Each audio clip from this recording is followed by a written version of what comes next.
کہ اللہ تبارک و تعالیٰ نے جن ہستیوں کو نبی بنا کر بھیجا تو اس دور میں ہر خوبی ان کو عطا فرمائی. یعنی کہ نبی جو ہوتا ہے، اب ذرا دھیان سے سننا، نبی جو ہوتا ہے تو وہ اپنے دور کا سب سے خوبصورت انسان ہوتا ہے، اس سے خوبصورت کوئی نہیں ہوتا. یہ بھی انسان کے بہتر اور اعلیٰ ہونے کی خاطر کہ وہ اعلیٰ ہو، بہتر ہو، اچھا ہو، اور اس کے پاس بزرگی ہو، اس کی عظمت ہو، تو اس کے لیے ضروری ہے کہ صرف اس کے پاس علم ہو، یہ ضروری نہیں ہے. یعنی علم انسان کی کئی ایک خوبیوں میں سے ایک خوبی ہے. بڑا عالم ہے لیکن خوبصورت نہیں ہے، تو علم ہے، یہ خوبی کی تعریف کی جائے گی، لیکن اب اس کے پاس حسن نہیں ہے. ایک بندہ ہے، اس کے پاس حسن ہے لیکن علم نہیں ہے. علم بھی ہے، حسن بھی ہے، اخلاق نہیں ہے. یا اخلاق ہے اور علم اور حسن نہیں ہے، تو ایک خوبی ہے، دو نہیں، دو یہ چار نہیں، چار ہے، ایک نہیں، یعنی کہیں نہ کہیں کمی ہے. پھر یہ ہے کہ چلیں اخلاق بھی ہے، علم بھی ہے، حسن بھی ہے، خلق بھی ہے، خوش مزاج بھی ہے، خوش لباس بھی ہے، مفکر بھی ہے، مدبر بھی ہے، صاحب عقل و فہم بھی ہے، بہترین خطیب بھی ہے، بہترین ادیب بھی ہے، شجاع بھی ہے، بہادر بھی ہے، اور کثیر الازواج بھی ہے، کثیر العیال بھی ہے، سیاسی لیڈر بھی ہے، بے باکی بھی ہے، ہنر بھی ہے، سب چیزیں ہیں، مگر خاندانی پس منظر صحیح نہیں ہے. تو سارا ہنر اور ساری خوبیاں ہونے کے باوجود انسان کہیں نہ کہیں شرمندہ رہتا ہے. اور اللہ تبارک و تعالیٰ کی یہ سنت ہے کہ حسن یعنی خوبصورتی صرف سفید چمڑی کو نہیں کہتے. اسی لیے اللہ کے کسی نبی کے متعلق آپ نہیں بتا سکتے کہ کسی بھی نبی کا رنگ کالا ہو. کوئی کالے رنگ کا نبی نہیں ہوا ہے، کالے رنگ والا کوئی نبی نہیں ہوا. لیکن حالانکہ کالے رنگ کو میں برا نہیں کہہ رہا ہوں، مگر لوگوں کے فہم میں، لوگوں کی سوچ میں اس کو اچھا نہیں سمجھا جاتا، یعنی حسن کے خلاف سمجھا جاتا ہے. کوئی اسی طرح ادنا نسب والا بھی کوئی نبی نہیں ہوا ہے. کسی بھی نبی کا نسب آپ دیکھیں گے ہمیشہ اعلیٰ دیکھیں گے آپ. تو نبی اپنے دور کا سب سے خوبصورت انسان، نبی اپنے دور کا سب سے بڑا عالم، نبی اپنے دور کا سب سے بہترین قوت حافظہ والا، نبی اپنے دور کا سب سے بہترین نسب والا، نبی اپنے دور کا سب سے بہترین اخلاق والا، کردار والا، تدبر والا، فہم والا، فراست والا، ساری چیزیں اللہ نبی کو عطا فرماتا ہے. اور جن کو اللہ نے محدود وقت کے لیے بھیجا، جب ان کو اتنی خوبیاں عطا فرمائی، تو جس کو سارے زمانوں کا نبی بنا کر کے بھیجا، اللہ نے ان کو کتنی خوبیاں عطا فرمائی. اور حضور علیہ الصلوۃ والتسلیم کی خوبیاں سب بے مثال ہے، جس کا ذکر انشاءاللہ بیان کے ساتھ آگے آئے گا. لیکن آج یہ بات کرنا ہے کہ انسان بہت اعلیٰ کوالٹی کا ہو لیکن خاندانی پس منظر میں گڑبڑ ہو، نسب اعلیٰ نہ ہو، تو اعلیٰ نسب والے اس کو مانتے نہیں، اعلیٰ نسب والے اس کو قبول نہیں کرتے. تو ہمارے نبی صلی اللہ علیہ وآلہ وسلم کو اللہ نے ساری خوبیاں دی. اس میں سے ایک بڑی خوبی حضور کی یہ بھی ہے کہ حضور کا نسب سب سے اعلیٰ تھا. حضور اعلیٰ نسب تھے، عالی نسب تھے. اسی لیے جو ہم آیت پاک پڑھتے ہیں سورہ توبہ شریف کی، لَقَدْ جَاءَكُمْ رَسُولٌ مِّنْ أَنفُسِكُمْ، یہ پڑھتے ہیں. تو اس کی ایک قرأت یہ بھی ہے من انفسکم. تو جب انفسکم پڑھتے ہیں تو اس سے یہ پتا چلتا ہے کہ حضور علیہ الصلوۃ والتسلیم جو ہے بڑے نظیف النسب تھے، بڑے اعلیٰ نسب تھے. نسب بھی آپ کا بڑا اعلیٰ تھا. قرآن مقدس میں اللہ نے فرمایا لا اقسم بہذا البلد وَأَنْتَ حِلٌّ بِهَذَا الْبَلَدِ وَوَالِدٍ وَمَا وَلَدَ۔ اللہ فرماتا ہے کہ اے محبوب، اس شہر پاک کی قسم جس میں آپ چل پھر رہے ہوں، اور پھر فرمایا کہ والد کی قسم اور بیٹے کی قسم۔ والد کی قسم اور بیٹے کی قسم سے مراد، اس کی ایک تفسیر یہ ہے کہ والد سے مراد حضرت ابراہیم علیہ السلام ہے اور بیٹے سے مراد مصطفیٰ جان رحمت ہے۔ ایک قول یہ ہے کہ والد سے مراد حضرت عبداللہ ہیں اور بیٹے سے مراد محمد عربی ہیں، اور ایک قول یہ ہے کہ والد سے مراد حضور کے جتنے ابوین ہیں، یعنی حضرت عبداللہ سے لے کے حضرت آدم تک جتنے باپ ہیں حضور کے، حضور نے سب کی، اللہ نے سب کی قسم یاد فرمائی، اور بیٹے سے مراد حضور علیہ السلام۔ تو حضور علیہ السلام کا نسب بہت اعلیٰ ہے۔ پہلے نمبر پر حضرت آدم علیہ السلام ہے، پھر حضرت شیس علیہ السلام ہے، پھر حضرت نوح علیہ السلام ہے، اس طرح الگ ترتیب آتا ہے۔ ویسے حضور علیہ السلام نے جب بھی اپنا نسب نامہ بیان فرمایا تو حضرت عدنان تک بیان فرمایا، عدنان کے آگے کبھی بیان نہیں فرمایا میرے آقا علیہ السلام نے۔ تو جناب عدنان سے لے کر حضرت ابراہیم علیہ السلام تک پھر مورخین نے 40 نسب بیان فرمائے۔ حالانکہ جو اور کتابوں کے اندر نسب ہے وہ شارٹ ہو گئے اس لیے کہ لوگوں نے غلطی کی ہے، لیکن اکثر مورخین لکھتے ہیں کہ حضور علیہ السلام کے دادا جناب عدنان، جد کریم عدنان سے لے کر حضرت ابراہیم علیہ السلام تک کے 40 واسطے ہوتے ہیں۔ یہ اتنا بڑا سلسلہ نسب ہے۔ پھر اس کے بعد حضرت ابراہیم علیہ السلام سے آدم علیہ السلام تک ایک وہ طویل واسطہ ہے۔ عام طور پر لوگ حضور کا نسب نامہ پڑھتے ہیں لیکن وہ مکمل نہیں ہے، اسی لیے ہمارے علماء نے فرمایا کہ حضور نے جہاں تک پڑھا وہیں تک پڑھو، اس کے آگے پڑھنے کی جسارت نہ کرو، اس کے آگے پڑھنے کی جسارت نہ کرو۔ یہ ہمارے علماء محتاطین کا قول ہے، اس لیے کہ بہت سارے نام اس میں سے چھوٹ جاتے ہیں۔ تو اب اگر ہم سب کا تذکرہ کریں ابوین کریمین میں تو اس کے لیے بہت وقت چاہیے، لیکن ہم بہت دور کی بجائے میں یہ چاہتا ہوں کہ حضور علیہ السلام کے جو دادا کے والد ہیں یعنی پر دادا ہیں جن کا نام عمرو ہے، عمرو، وہیں سے ہم شروع کرتے ہیں تاکہ حضور کے والدین کریمین پر گفتگو ہو۔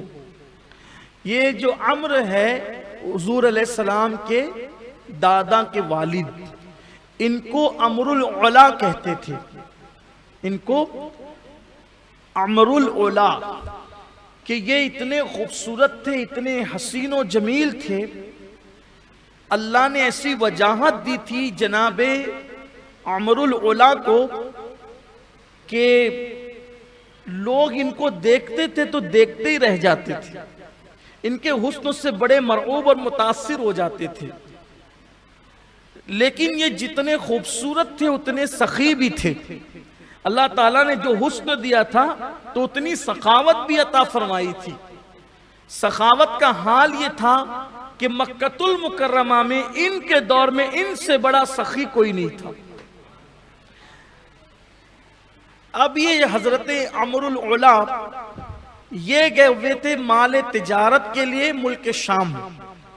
جب یہ ملک شام پہنچے تو وہاں اللہ نے ان کو تجارت میں بہت منافع دیا اور برکت دی، اور کیوں نہ ہو کیونکہ پیشانی میں نور مصطفیٰ صلی اللہ علیہ وآلہ وسلم۔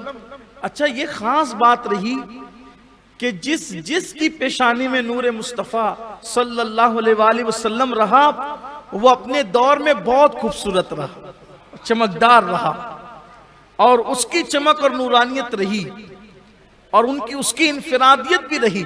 اور ایک اور خاص بات کہ جس کی پیشانی میں نور مصطفیٰ رہا وہ ہمیشہ اپنے علاقے میں سردار بن کر رہا۔ حضور کا پورا سلسلے نسب اٹھا کر کے دیکھ لیں کہ جس کی پیشانی میں نور مصطفیٰ ہے قوم نے اس کو سردار مان ہی لیا ہے۔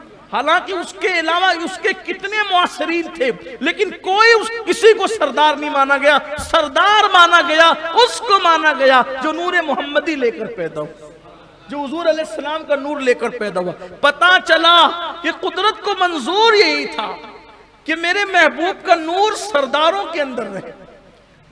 میرے محبوب کا نور سرداروں کے اندر رہے، اور اللہ نے جس کو دیا سرداری عطا فرمائی، وہ سردار ہی رہے۔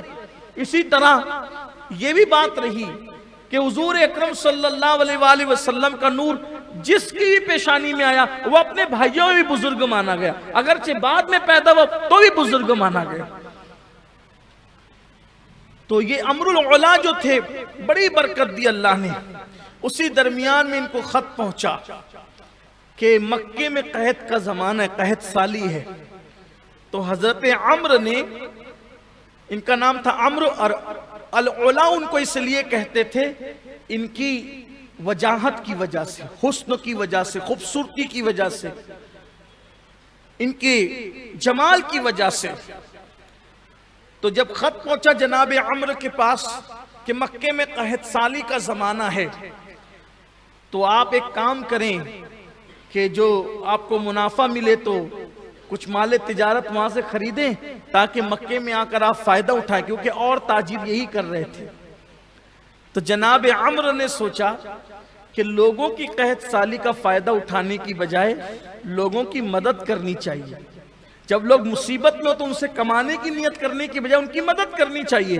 تو انہوں نے کیا کیا، کچھ اور سامان تجارت خریدنے کی بجائے جتنا کمایا تھا سب سے آٹا خریدا، ضرورت کا سامان خریدا، اور مکہ آئے، اور مکہ آنے کے بعد مکہ المکرمہ میں انہوں نے جتنے اونٹ ان کے پاس تھے ایک ایک کر کے سب ذبح کیے، اور اس کا سالن بنایا، اور سالن بنا کر پھر وہ جو یا گندم تھا اس کی روٹیاں بنوائی، اور روٹیوں کو باریک توڑ توڑ کر، روٹی کو باریک توڑ توڑ کر اس سالن کے اندر ڈالا، جس کو ہم چورنا کہتے ہیں، ہے نا، ٹکڑے کرنا کہتے ہیں، ڈالا۔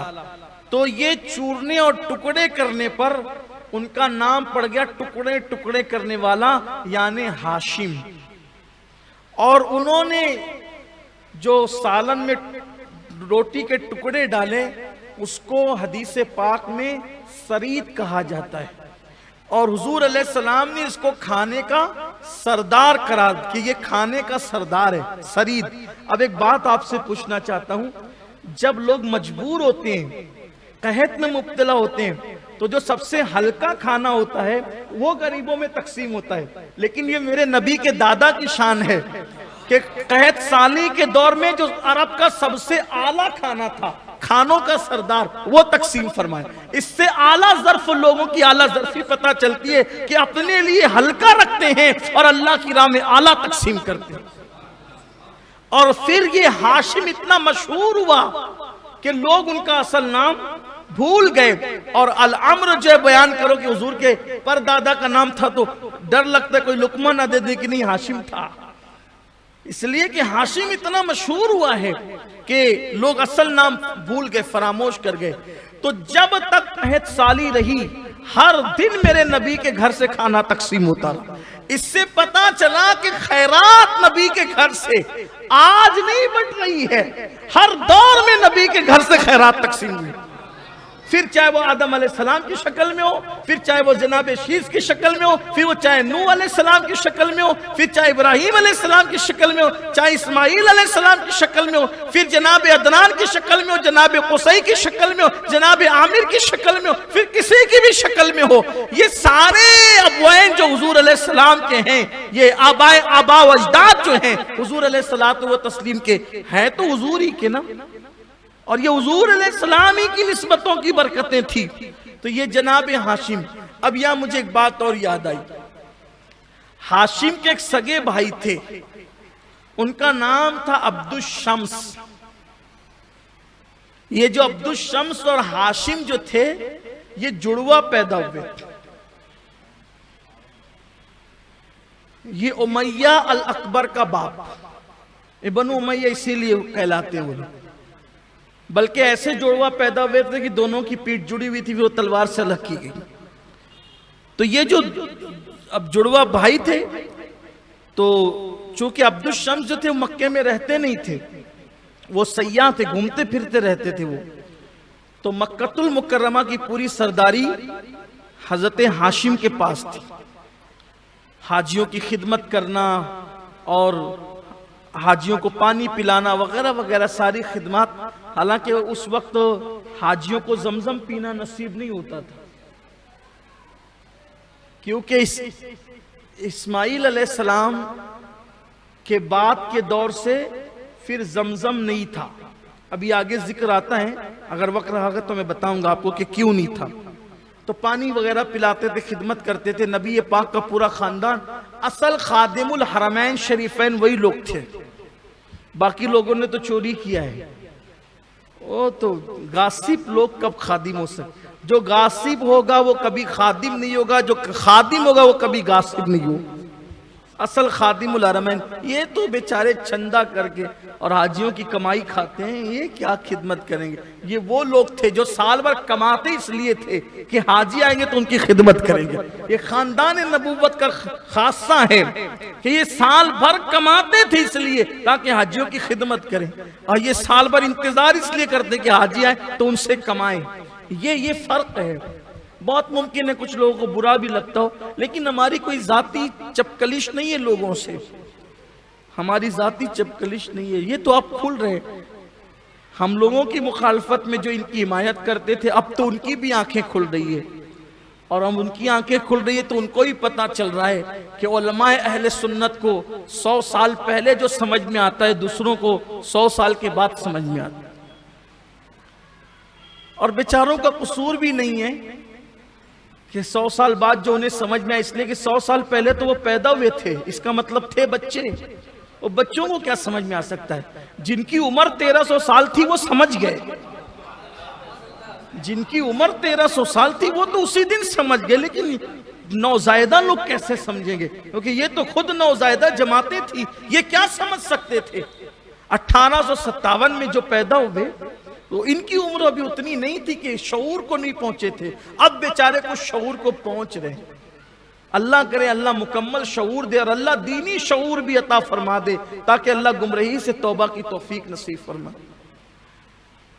اب تو ہم یہ بھی سن رہے ہیں کہ میلاد کی جواز کے فتوے آ رہے ہیں.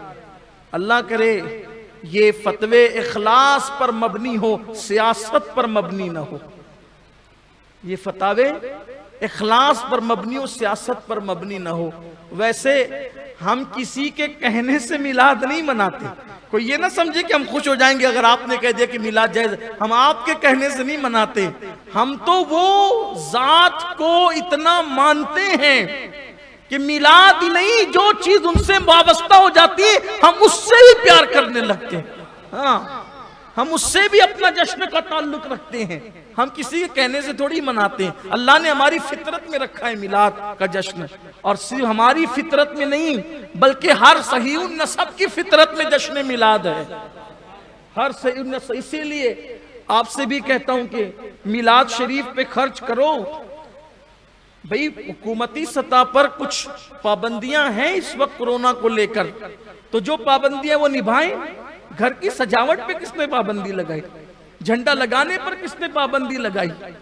گھر کو روشن رکھنے پہ کس نے پابندی لگائی؟ گلی سجانے پر کس نے پابندی لگائی؟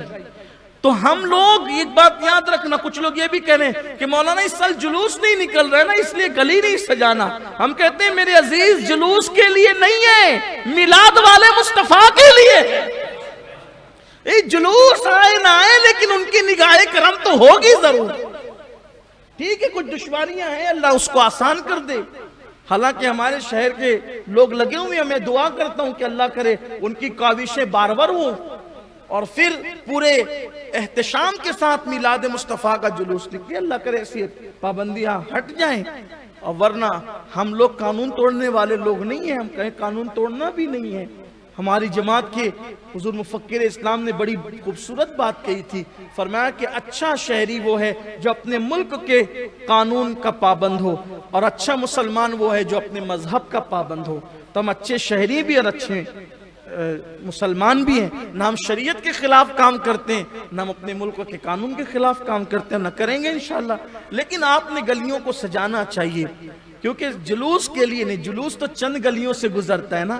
پتہ نہیں ان کا گزر کس گلی سے ہو جائے، پتہ نہیں ان کا گزر کس گلی سے ہو جائے. اس لیے کنجوسی نہ کریں. آپ آپ جو ہے وہ اس سے نہ رکیں. میرا پورے شہر کے شہریان مالیگاؤں کو میرا پیغام ہے کہ جلوس چند گلیوں سے گزرتا ہے، ان کے گزر کے لیے کوئی گلی پابند نہیں ہے، اور ان کا گزر تو اپنی جگہ ہے، ان کی نگاہ میں تو ہر گلی گلی ہے، چپا چپا ہے، ہر ایک انسان کا دل ہے، اس لیے اس کا ہمیں خیال کرنا چاہیے.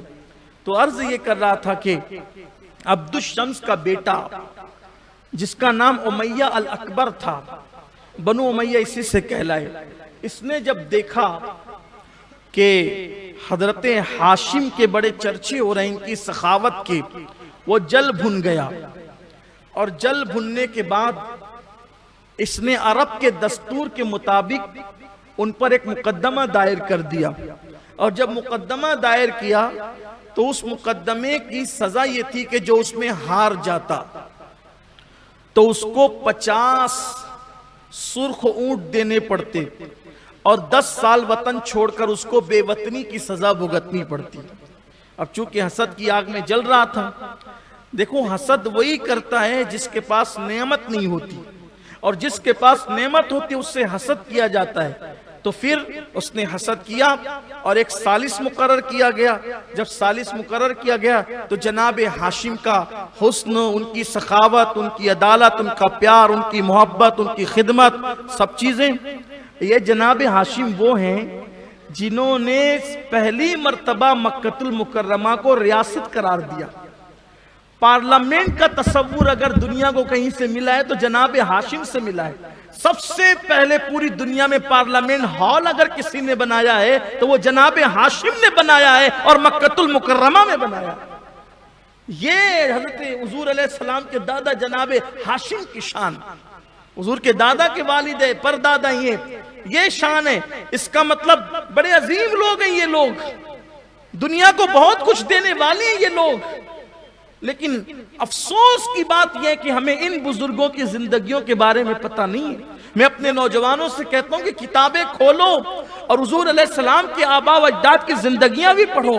معاذ اللہ یہ کافر مشرک لوگ نہیں تھے، یہ سب کے سب موحد لوگ تھے، مومن لوگ تھے، اہل ایمان لوگ تھے. اس لیے کہ اللہ کے رسول صلی اللہ علیہ وسلم نے فرمایا کہ اللہ نے ہر دور میں سب سے بہتر لوگوں میں مجھے رکھا. رب تبارک و تعالیٰ نے بہترین چنے ہوئے لوگوں میں مجھے رکھا اور فرمایا میں پاک پشتوں سے پاک رحموں یعنی پاک پیٹوں کی طرف منتقل کیا گیا ہوں. اور اللہ نے قرآن میں فرمایا ہے کہ ہم نے تمہیں نمازیوں کے درمیان دیکھا ہے، اہل رکوع اہل سجود کے درمیان تمہیں دیکھا ہے.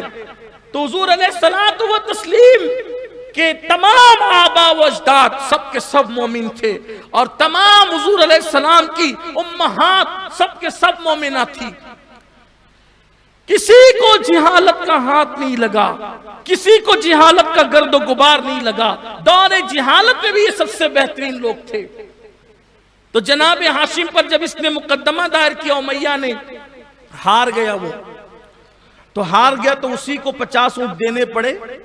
اور اس کے بعد پھر وہ جو ہے 10 سال کے لیے شہر بدر کر دیا گیا، اور یہ 10 سال تک پھر دمشق میں رہا، ملک شام میں. پھر اس کا قصہ ختم ہوتا ہے. جناب ہاشم یہ تجارت کو جاتے تھے ہر سال ملک شام. تو یہ ایک سال تجارت کو گئے تو یہ یثرب ہوتے ہوئے، چونکہ راستہ تھا یثرب سے، پرانا نام، اب تو وہ میرے آقا کی آمد سے مدینہ ہے، مدینۃ المنورہ. اب اسے یثرب نہیں کہہ سکتے لیکن سمجھانے کے لیے کہہ دیا. تو مدینہ منورہ سے، تو وہاں مدینہ منورہ میں اس دور میں سالانہ طور پر ایک میلہ لگتا تھا، اور اس میلے میں دکانیں لگتی تھی. تو جناب ہاشم کو پتا چلا کہ ان دنوں میلہ چل رہا ہے، تو آپ کو میلے میں تشریف لے گئے. جب وہاں گئے تو وہاں ایک دکان پر آپ گئے تو دیکھا کہ وہاں ایک خاتون ہے جس کا نام سلمہ ہے، اور وہ دکان لے کر بیٹھی ہوئی ہے، بہت خوبصورت ہے، بڑی حسین و جمیل ہے، باروب خاتون ہے. لیکن کسی مرد کو وہ خاطر میں نہیں لاتی. سلمہ نام کی جو عورت تھی، درود شریف پڑھیں آپ.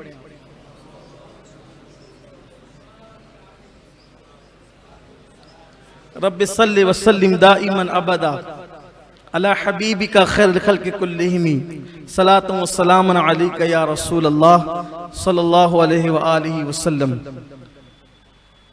یہ آج سے 1500 سال پہلے کی بات ہے، آج کی بات نہیں۔ تو وہ خاتون جو تھی وہ کسی مرد کو خاطر میں نہیں لاتی تھی، لیکن جناب ہاشم کی نظر جب سلمہ پر پڑی تو پہلی نظر میں آپ نے فیصلہ کیا کہ میں نے سلمہ سے شادی کرنی ہے، نکاح کرنا ہے۔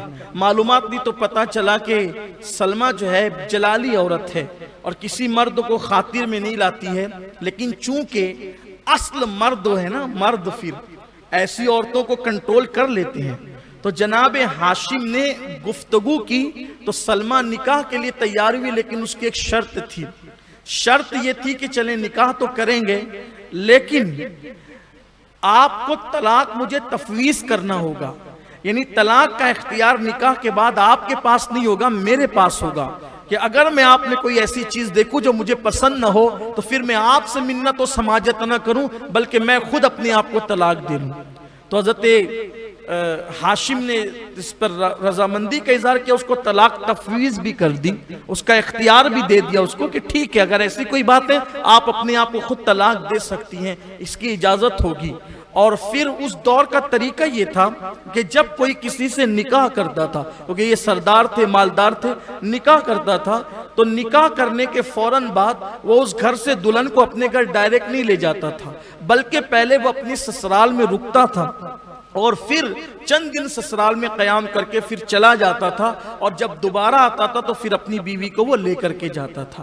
ادھر جناب ہاشم نے نکاح کیا سلمہ سے، اور سلمہ سے نکاح کرنے کے بعد پھر جب یہ کچھ دن رہے اور رہنے کے بعد جو ہے جب آپ چلے گئے ملک شام تجارت کے لیے کہ وہیں آپ کا انتقال ہو گیا، یعنی آپ ابھی دوبارہ واپس مکے لوٹنے نہیں پائے، انتقال ہو گیا۔ لیکن انتقال ہوا تو اس وقت یہ معاملہ تھا کہ اس وقت جناب ہاشم کی کمانت سلمہ کے شکم میں تھی، یعنی کہ پیٹ کا بچہ ابھی شکم ہی میں تھا اور وہ یتیم ہو گیا۔